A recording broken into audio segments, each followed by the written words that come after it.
కొంతమంది నా మన్మనికి కేసీఆర్ అని పేరు పెట్టుకున్నాం. అరే నీ మన్మని కేసీఆర్ ఎట్లా అవుతాడు అన్నారు. అరే నాకు కేసీఆర్ అంటే అభిమానం. నా అభిమానానికి తగ్గట్టుగా నా మన్మడు సెప్టెంబర్ 17 తారీఖు నాడు పుట్టిండు. అంటే తెలంగాణ విమోచన దినోత్సవం నాడు నాకు నా మన్మడు పుట్టిండు. తెలంగాణ విమోచనం అన్నా, తెలంగాణ సాధకుడు అన్నా, తెలంగాణ పునర్జన్మ ప్రాప్తుడు అన్నా కేసీఆరే కదా. తెలంగాణ సాధించిన వ్యక్తి కేసీఆర్ కదా. తెలంగాణ ఆయుధోరంతో నా కొడుకు నా మన్మడు పుడితే ఆ నాయకుడు పేరు పెట్టుకోక ఇంకెవరిది పెట్టుకోవాలని చెప్పేసి నేను క్వశ్చన్ చేసిన. పెట్టుకోవాలా వద్దా?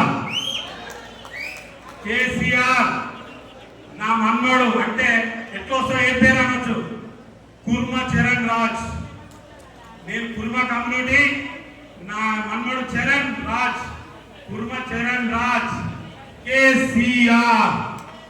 మళ్ళీ కూడా నా కేసీఆర్ నా మన్మన్ బర్త్డే రోజు ఇదే ఫంక్షన్ లో సంబరా చేద్దామని కూడా మళ్ళొకసారి మీకు తెలియజేస్తూ, నా మన్మన్ బర్త్డే కూడా ఇంతకనే ఘనంగా కూడా నా మన్మన్ బర్త్డే చేస్తా. స్వాగతంగా ప్రతి ఒక్కరు రావాలని మనస్ఫూర్తిగా కోరుతూ థ్యాంక్ యూ.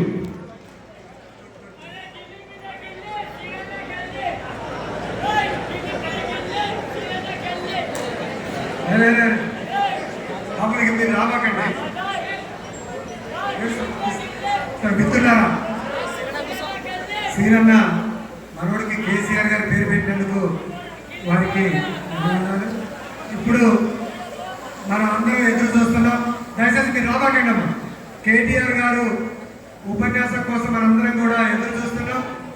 ఈ 18వ అమాలి మహాసభకు వచ్చిన మన కార్యనిర్వాహక అధ్యక్షులు తెలంగాణ ఆశాజ్యోతి కేటీఆర్ గారిని మాట్లాడాల్సిందిగా విజ్ఞప్తి చేస్తా ఉన్నాను.